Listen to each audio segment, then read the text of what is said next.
না,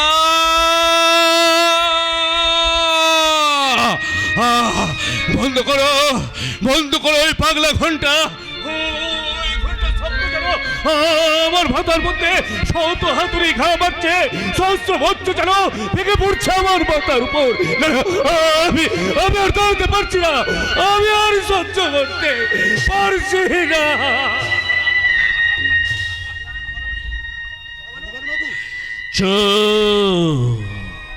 ওটাবে ওটাবে কেউ ডাকবে না, ভগবান মরে গেছে, ভগবান মরে আজ ভূত হয়ে গেছে, যাকে দেখছেন সীতার পেতাত্তা।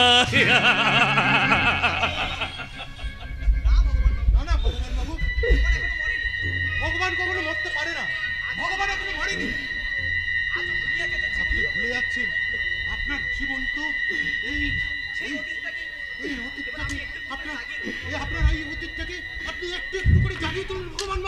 সেই ঘুমন্ত অতীতকে জাগিয়ে কি লাভ হবে স্যার? এই ভগবানের ক্ষত বিক্ষত অন্তর থেকে ঝরবে বেদনার রক্ত, স্মৃতির পর্দায় ফুটে উঠবে কতগুলো হারিয়ে যাওয়া পরিচিত মুকুট ছবি। না,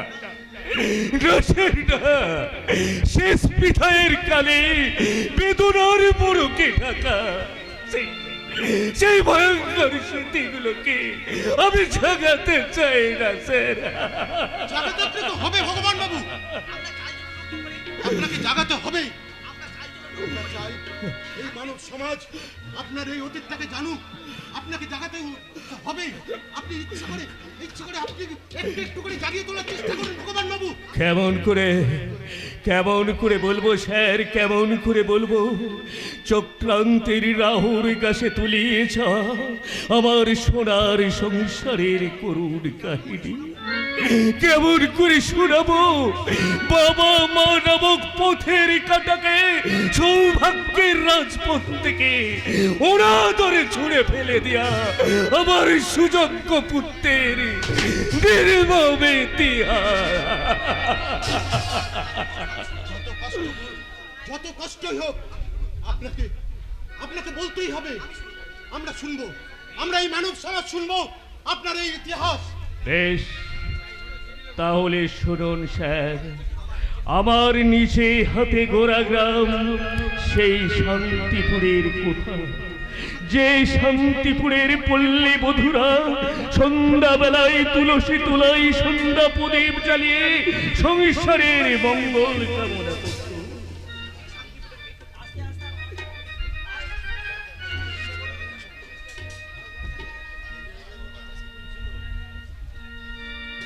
যে শান্তিপুরের মেঠো পথ ধরে কলসিকাকে জল ভরতে আসত গ্রামের মেয়েরা,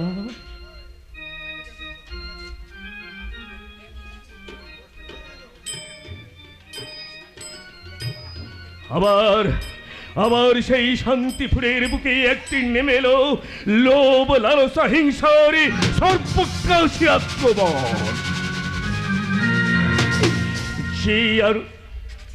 যে আক্রমণের শিকার হলো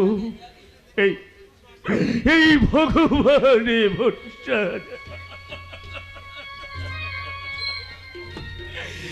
জীবন নাটকের দৃশ্যে দৃশ্যে, কাহিনীর ছত্রে ছত্রে ব্যথার লিপিতে রইল লেখা সংসার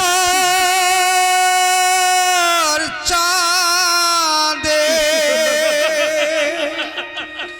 লেগেছে গ্রহ, কে মেটাবে জন্মের নিঠুর নিয়তি শেষ বিচারে আজকে বাবার ফাঁসির দিন, আজকে বাবার ফাঁসির দিন, আজকে বাবার ফাঁসির দিন।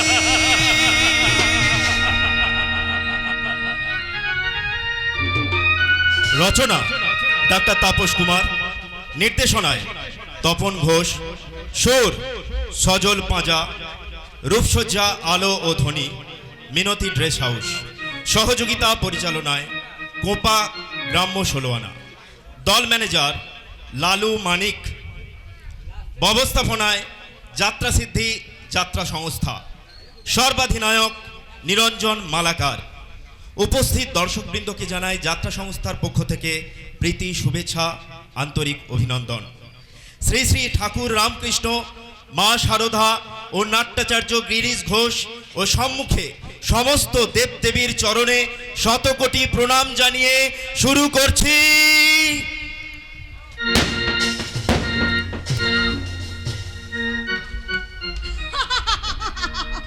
এক গুলিতেই আমি উড়ন্ত বালি হাঁসটাকে মাটিতে ফেলে দিয়েছি।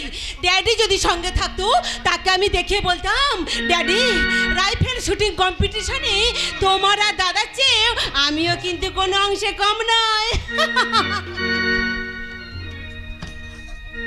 এই চঞ্চল মন যদি করে গুঞ্জন, ওই আকাশের মাঝে যায় হারিয়ে।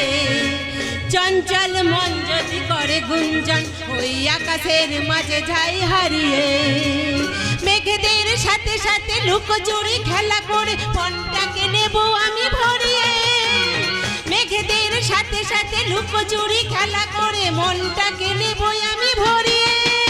এই চঞ্চল মন যদি করে গুঞ্জন, ওই আকাশের মাঝে যাই হারিয়ে।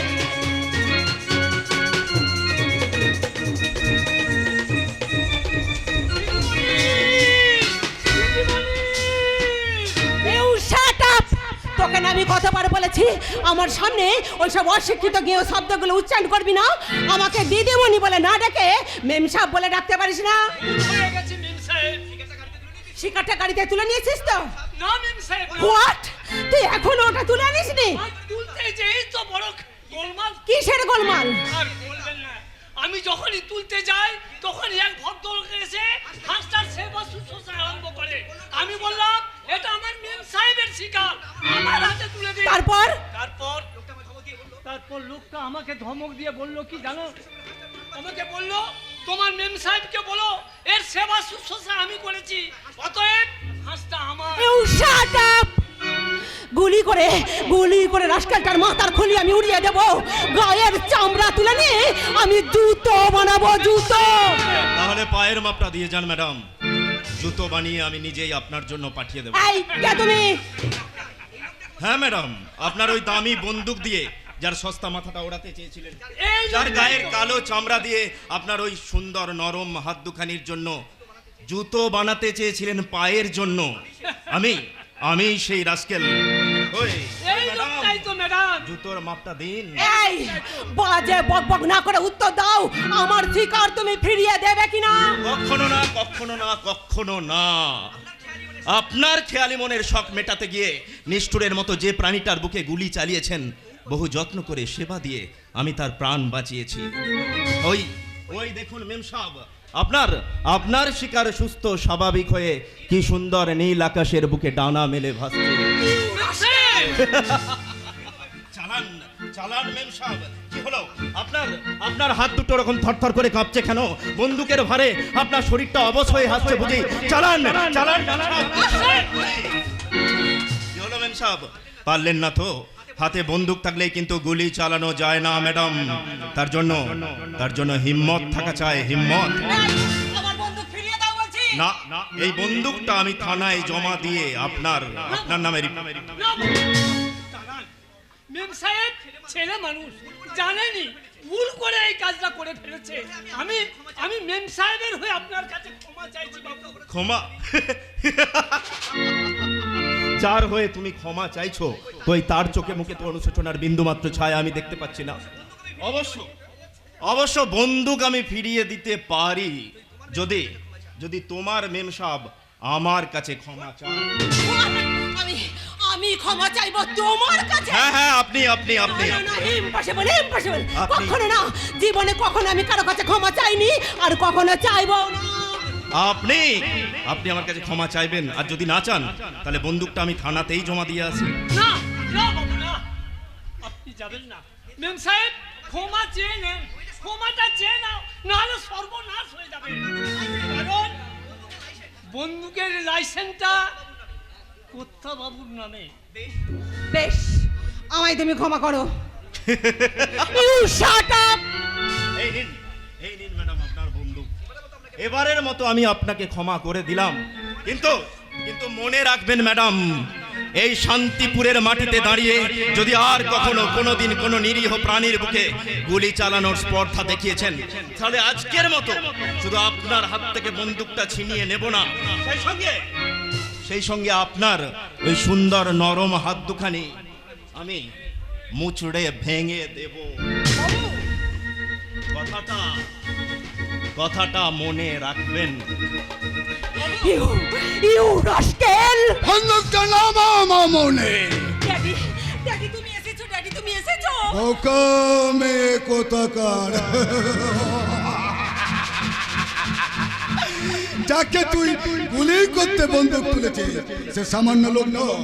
বেলার থেকে সত্য ডাক্তারি পাস করে আসা আমাদের শান্তিপুর গ্রামের এক অবল্য রত্ন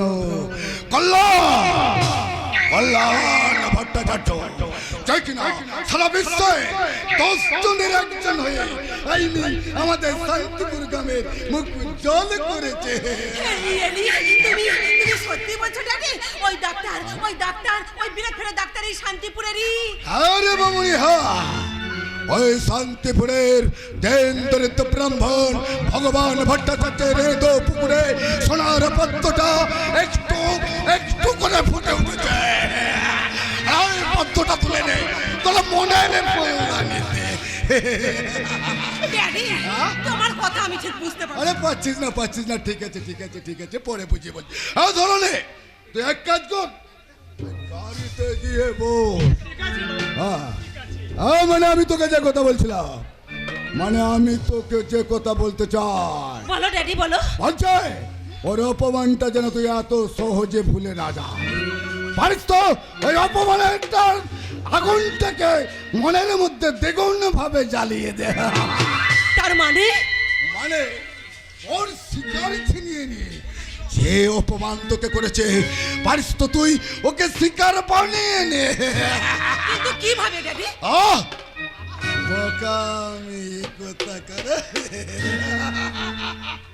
বাবা হয়ে সে কথা তোকে কেমন করে বোঝায় বল? মানে মাকড়স যেমন শিকার গাছটা পেছনে জড়িয়ে ধরে, আইবেন যৌবনের চোখ ফেলে দেহের লোভ দেখিয়ে। বোকা মেয়ে কোথাকার। ওরে কল্যাণ শুধু রত্ন নয়, একটা রত্নের এখানে ওর মধ্যে যদি প্রবেশ করতে পারিস, সারা জীবন তোর সুখের অভাব হবে না রে মামনি, সুখের অভাব হবে না।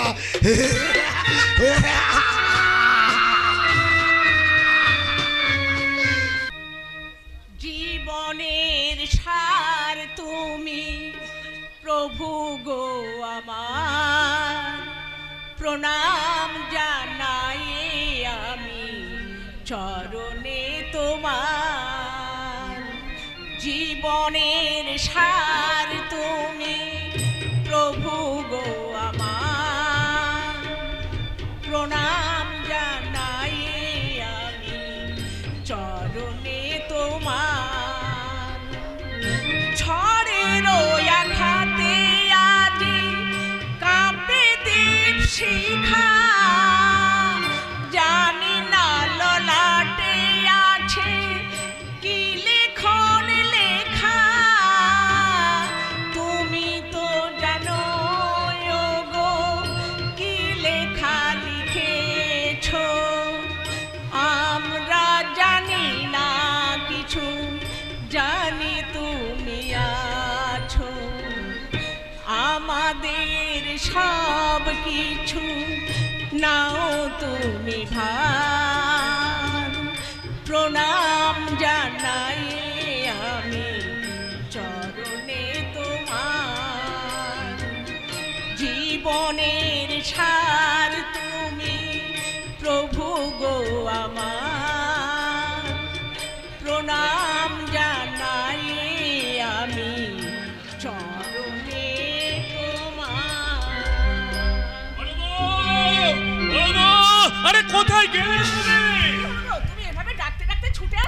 ছুটে আসবো না, ছুটে আসবো না, আজ আমার আনন্দের দিন বড় বউ, আজ আমার খুশির দিন। আনন্দের দিন? হ্যাঁ বড় বউ, হ্যাঁ তোমাকে এমন একটা দারুণ খুশির খবর দেবো, যাও শুনলে তুমি একবারে আনন্দের দিশারা হয়ে পড়বে। খবর গো? আমাদের কল্যাণ এবার মস্ত বড় ডাক্তার হয়েছে। বলে কি গো?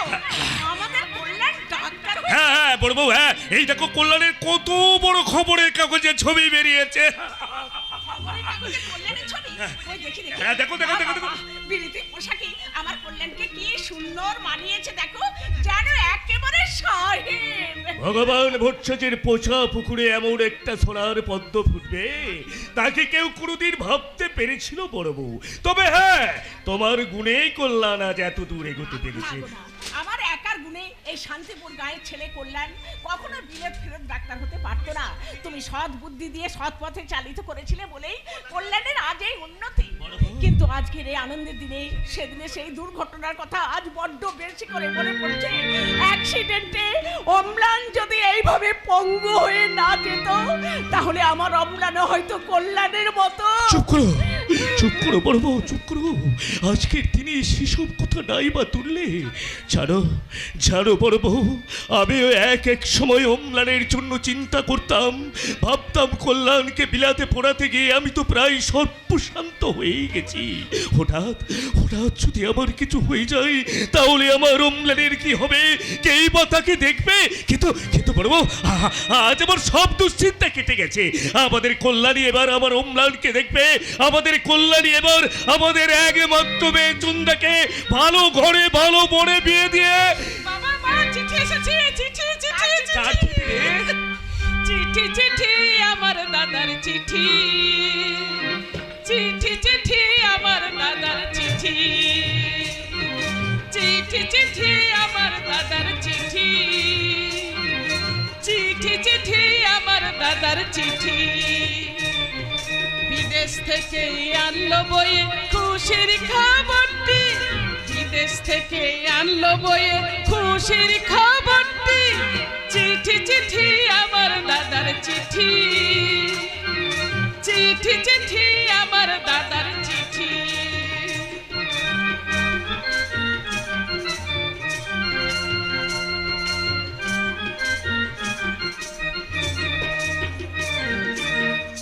এ চিঠি পড়ে দুঃখ যাবে দূরে, এ চিঠি পড়ে মনটা যাবে ভরে, মধুমাখা স্মৃতি ভরা সুখের চাবি কাটি, মধুমাখা স্মৃতি ভরা সুখের চাবি কাটি, চিঠি আমার দাদার চিঠি, চিঠি আমার দাদার চিঠি। হতভাগা বোধহয় এই খুশির খবরটাই চিঠিতে লিখে পাঠিয়েছি। ওরে বোকা, তোর বাবা মূর্খ নয়, সে অন্ধ নয়। খবরের কাগজে ছবি দেখে সে খবর অনেক আগে পেয়ে গেছে। এনে চোদ্দা, চিঠিটা পড়ে শোনা তো বা, কি লিখেছে শুনি। একটু জোরে জোরে পড়িস মা। হ্যাঁ, জোরে জোরে পড়িস। আচ্ছা, পূজনীয় বাবা, পত্রের প্রথমে তুমি আমার প্রণাম নিও, মাকে আমার প্রণাম জানিও, মুখপুরি চন্দ্রা আর স্নেহের অম্লানকে আমার স্নেহাশিস জানিও। দেখছো বড় বউ, দেখছো কল্যাণ আমাদের কারু কোথায় একটু ভুলে যায়। এনে মানে তোমাদের ঐকান্তিক ইচ্ছা এবং প্রাণঢালা আশীর্বাদে আজ আমি ডাক্তারি পাশ করতে পেরেছি। আমি জানতাম তুই পাপ্পি বাবা, তুই পাপ্পি। তুই যেই ভগবান ভট্টাচার্যের স্বপ্নের আকাশে একমাত্র ধ্রুব তারা। এই নেবা, এই চিঠিটা বাকিটা পড়ে শোনা তো। আগামী 19 এপ্রিল আমি বাড়ি যাচ্ছি। তোমরা সবাই। বাবা আজই তো 19 এপ্রিল। আজ 19 এপ্রিল মানে আজ আমার কল্যাণ বাড়ি আসছে। আজ আমার কল্যাণ বাড়ি আসছে। ও চন্দ্রা, তোরা চিঠি পড়ে কাঁদবি না, যা শিগগির সবাইকে জানিয়ে দে। ওরে অম্লান, অম্লান তুই শুনে যা, তোর দাদা আজ বাড়ি আসছে। কি হলো, তুমি দাঁড়িয়ে রইলে কেন? যাও শিগগির স্টেশনে চলে যাও, ছেলেটাকে স্টেশন থেকে নিয়ে এসো। আরে কি হলো, যাও। এই যাচ্ছি বড় বউ, আমি যাচ্ছি।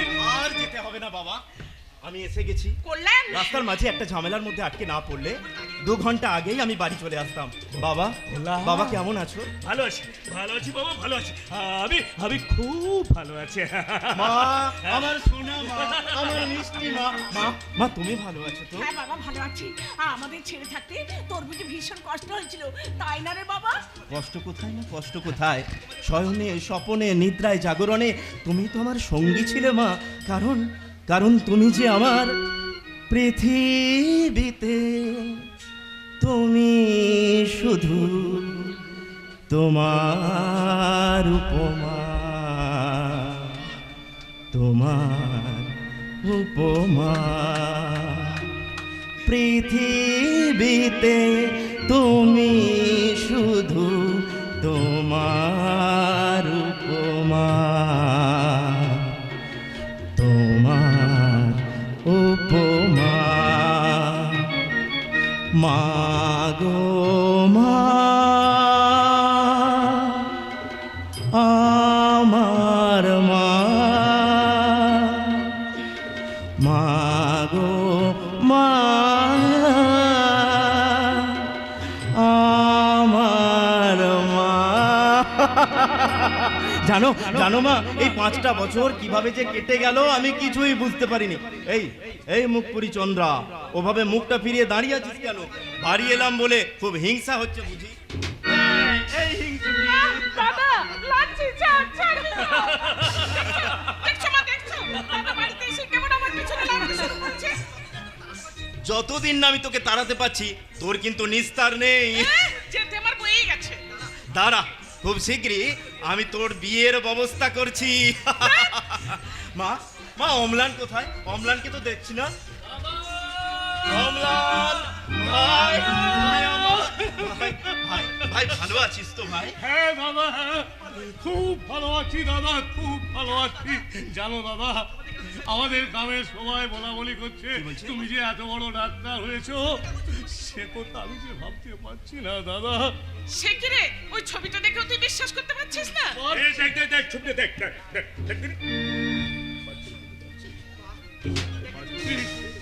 পাচ্ছি রে দিদি, পাচ্ছি।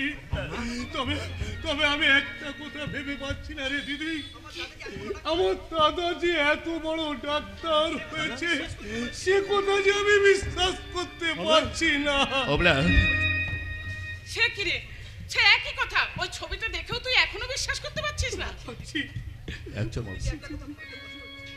কিন্তু একটা কথা আমার ভাবতে বড় কষ্ট হচ্ছে। আমার মতো একটা পঙ্গু মূর্খ ছেলে এই বেলে ফেরত ডাক্তারকে দাদা বলে ডাকলে এই জগতের মানুষের কাছে আমার দাদারই সম্মানটা ছোট হয়ে যাবে না তো? চর মারবো পাজি। ওরে বোকা, শিক্ষার মাপকাঠিতে কখনো সম্পর্কের বিচার হয় না রে দাদা। আমি যত বড়ই ডাক্তার হই না কেন, আর তোর শিক্ষার মাপ যতই কম হোক না কেন, তোর আর আমার সম্পর্কের বন্ধন কখনো ছিন্ন হবে না রে। কারণ আমাদের দুজনের শরীরে বইছে একই রক্ত, আর সেই রক্ত আমাদের বাবা এই ভগবান ভট্টাচার্যের রক্ত।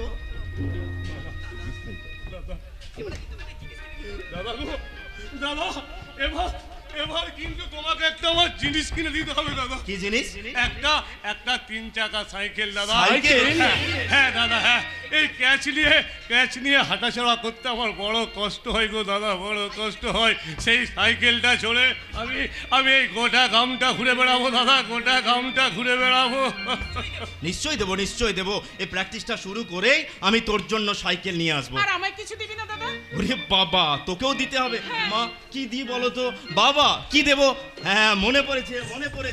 বল না। তোর জন্য আমি একটা লাল টুকটুকে বর এনে দেবো। সবাই মিলে গাইবো, বাসবো ভালো রাখবো ধরে এই জীবন হাসি গানে, তাই মনে হয় আজকে বুঝি নেমে এলো স্বর্গ এখানে।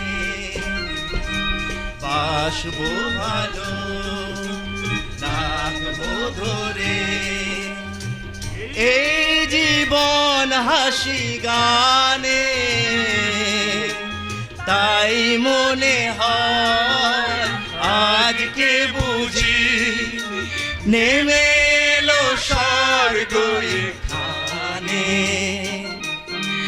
বাসবো ভালো, রাখবো ধরে। অনেক হয়েছে, এবার তুমি এই কল্যাণের খাবারের ব্যবস্থা করো, আমি বাজার চললাম। বাবা বাবা তুমি বাজার থেকে ওই নলের গুড় আর নারকেল আনতে হলো না বাবা, নারকেল আনতে হলো না। মা মা মা তুমি আজ নলের গুড়ের পায়েস ফলাও, মা নলের গুড়ের পায়েস ফলাও। আজ আজ আমরা সকলে মিলে নলের গুড়ের পায়েস পেট ভরে খাবো, মা পেট ভরে খাবো, পেট ভরে খাবো। ওরে যাস না ভাই, দাঁড়া, ওরে যাস না। আমি বেশ বুঝতে পারছি আমাকে বিলেতে পাঠিয়ে তোমরা যে কত সুখে শান্তিতে দিন কাটিয়েছো, তা আমার জানতে কিন্তু বাকি নেই মা। তুই দুঃখ করিস না বাবা, তুই দুঃখ করিস না। মা, আমি আজই তোদের জন্য নলেন গুড়ের পায়েস বানাবো। এ কি কি মা, তোমার হাতে সেই সোনার চুড়ি দুগাছা যেগুলো যেগুলো আমার ঠাকুমা তোমায় বরণ করে এ বাড়িতে তুলেছিল, কোথায় কোথায় সেই সোনার চুড়ি দুগাছা বলো? সোনার চুড়ি গাছা। কি হলো মা, চুপ করে আছো কেন? বলো বলো, কোথায় তোমার সেই সোনার চুড়ি দুগাছা? ওসব তো এখন থাক বাবা, আগে তুই খাওয়া দাস রে, একটু বিশ্রাম নিবি চল। না বাবা, আমাকে জানতেই হবে। বলো বলো, কোথায় কোথায় সেই মায়ের সোনার চুড়ি দুগাছা? আমি বলছি দাদা, আমি বলছি তোর ডাক্তারি পড়ার খরচ করতে না পেরে বাবা সে দুটো বিক্রি করে দিয়েছে। চন্দ্রা, সেই সঙ্গে আমাদের পুকুর দুটো বিক্রি হয়ে গেছে রে দাদা।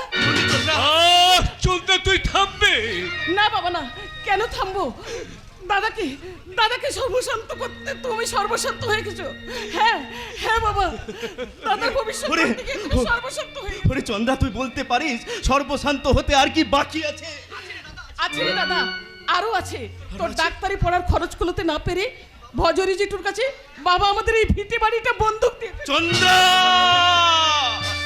কল্যাণ, বাহ বাহ বাবা বাহ, তোমার কর্তব্য রক্ষার কি অপূর্ব নিদর্শন বাবা। আমার একার সৌভাগ্যকে সোনা দিয়ে মুড়ে দিতে তুমি তুমি এতগুলো মানুষের কথা একটিবারও ভাবলে না পঙ্গু অম্লানের কথা, আর ভাবলে না কিভাবে তুমি চন্দ্রার বিয়ে দেবে। তাতে কি হয়েছে রে বাবা, তাতে কি হয়েছে? আজ তুই তো আমাদের একই মাত্র অবলম্বন, তাই তো নিঃস্ব হয়েও তোকে আমরা মনের মতো করে মানুষ করে গড়ি তুলেছি। তুই পারবি না কল্যাণ, তুই পারবি না আমাদের জন্য নতুন করে একটা স্বর্গ করে দিতে? তুই পারবি না কল্যাণ, পারবি না আমার পঙ্গু অম্লানের দায়িত্ব নিতে? তুই পারবি না কল্যাণ আমার চন্দ্রকে বাধ্যস্থ করতে? বল পারবি না? পারবো বাবা, পারবো। আমাকে যে পারতেই হবে বাবা, তোমার কর্তব্য রক্ষার নিদর্শন যে আমাকে দেখাতেই হবে বাবা। কারণ তুমি যে আমার পিতৃ ক্ষমা প্রতিজ্ঞার অক্লান্ত প্রতিভু বাবা। হিমালয় পর্বতের মতো শুধু মৌন তপস্যাই করে গেলে কিছুই দিলে না, তাই তো তোমার কর্তব্য রক্ষা আমাকে দেখাতেই হবে বাবা। আমি পঙ্গু অম্লানের দায়িত্ব নেব, আমি চন্দ্রানের বিয়ে দেব, আর তারপর তোমাদের জন্য একটা শ্রদ্ধা ভক্তি ভালোবাসা দিয়ে আমি একটা স্বর্গ করব, আর সেই স্বর্গের সিংহাসনে আমার দেব এবং দেবীকে বসিয়ে দেবীর চরণ স্পর্শ করে বলবো, জননী জন্মভূমিশ্চ স্বর্গাদপি গরীয়সি, জননী জন্মভূমিশ্চ স্বর্গাদপি গরীয়সি, জননী জন্মভূমিশ্চ স্বর্গাদপি গরীয়সি। সেরকম আমার ভক্তের ভগবান, এই ভগবান বাবার চরণ স্পর্শ করে বলি, পিতা স্বর্গ পিতা ধর্ম, পিতা হি পরমং তপ, পিতরি প্রীতিমা পণ্যে প্রিয়ন্তে সর্বদেবতা। পিতা স্বর্গ পিতা ধর্ম, পিতা হি পরমং তপ, পিতরি প্রীতিমা পণ্যে প্রিয়ন্তে সর্বদেবতা। বাহ, অপূর্ব অপূর্ব, যেন তাপদগ্ধ গ্রীষ্মকে ছাপিয়ে একেবারে বসন্ত এসে হাজির হয়েছে। তাই তো তোমার অন্তর থেকে টুপ টুপ করে ঝরে পড়েছে বাবা মায়ের প্রতি শ্রদ্ধা ভক্তি আর ভালোবাসা। আর সেই ভালোবাসা আমাকে একেবারে মুগ্ধ করেছো বাবাজি। আসুন লাইনি বসে। আরে না এসে বললাম না, আমার ছেলে বিলেত থেকে ডাক্তারি পাস করতে শুনে নিজেকে আনন্দে স্থির রাখতে পারলাম না, তাই আমি নিজেই চলে এলাম। বেশ করেছেন, আপনি বসুন, আমি আপনার জন্য চা হ্যাঁ, করব। বল। আমাদের বাড়ি অন্য একদিন এসে আমি পেট পুড়ে খেয়ে যাব। আপনাকে তো ঠিক চিনতে পারলাম না। কি করে চিনবে বাবাজি? আগে তো আমি কলকাতায় ছিলাম, এই কয়েক বছর গ্রামের বাড়িতে এসে একটু সমাজ সেবার কাজে মন দিয়েছি। কাকাবাবু, তোমার গর্বে অহংকারে আমার মাথাটা উঁচু করে দিয়েছো বাবাজি। তুমি শুধু আমার একার গর্ব নও, তুমি সারা ভারতবর্ষের গর্ব। তোমার জন্য এই শান্তিপুর গ্রামের নামটা চিরকাল স্বর্ণাক্ষরে লেখা থাকবে বাবাজি, স্বর্ণাক্ষরে লেখা থাকবে। সবই আপনাদের আশীর্বাদ কাকাবাবু।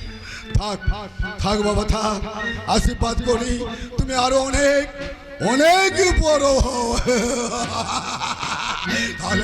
তাহলে তুমি আমায় কথা দাও বাবাজি, আমার নিমন্ত্রণ রক্ষা করতে তুমি আমার বাড়ি যাবে।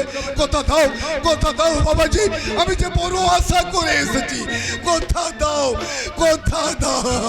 আমি আপনাকে কথা দিলাম লাহিড়ী মশাই, আপনার আমন্ত্রণ রক্ষা করতে আমার কল্যাণ কালই আপনার বাড়ি যাবে।